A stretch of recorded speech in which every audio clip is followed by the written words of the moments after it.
Hi there. This is Evgeny Uskov speaking, and this video is about, well, let's just start with a general observation, and that is that there are two ideas that exist with regards to the first level of the Kanji Kentei test. And the first one is that it is extremely difficult, which is of course true, and I have addressed this topic in other videos on this channel. And this idea applies both to native Japanese speakers and to even a greater extent to non-native ones too. So the other one is that even if you manage somehow to pass it, you won't get any concrete benefits from doing so. And although in this respect opinions may differ, objectively speaking, in relative terms, this is so as well. But, well, since different people have different motivation and find pleasure in doing different things, to each their own, right? Yeah. So person level 1 of the Kanji Kentei will get you what? Well, the sense of accomplishment, yeah, a great deal of related knowledge, yes, an official certificate, sure. Is there anything else? Well, in this video or audio mostly, I wanted to introduce another additional thing which all successful takers of the Kanji Kentei level 1 become entitled to.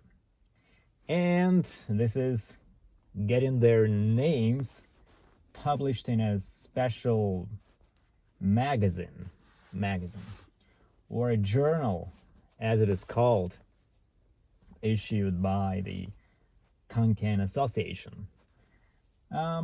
In the past, this magazine, let me show you what I'm talking about. So this magazine,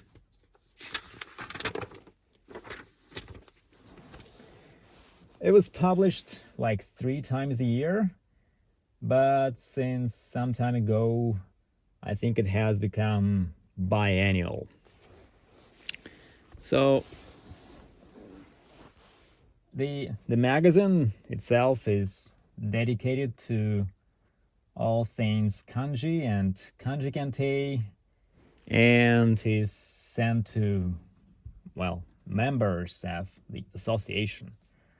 As it's also distributed, as far as I know, in a number of bookstores throughout Japan. So what you get as a reward for passing the Kanji Kentei level 1 is getting your name published in this magazine. Yeah. It goes this way. So by default, everyone who passes the first level is automatically enrolled into this sort of commemoration list containing their names and respective prefectures where those people have taken the test.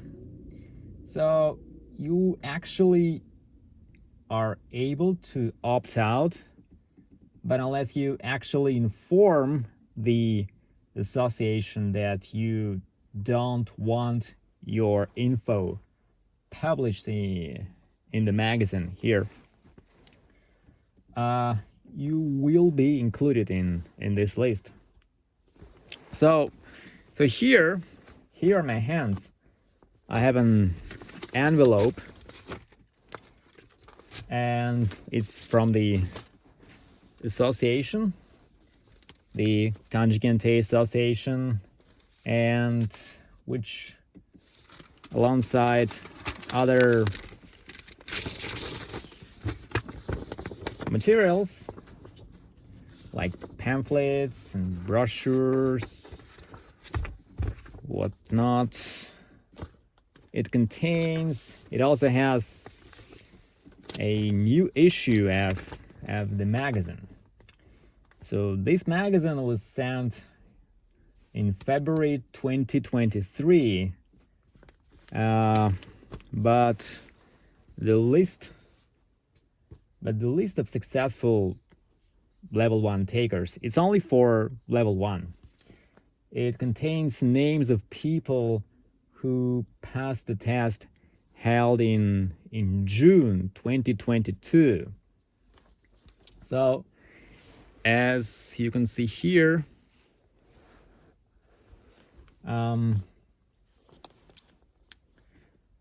there is a certain time lag, so to speak, between the time that when you pass the test and when the association actually publishes your name in the magazine.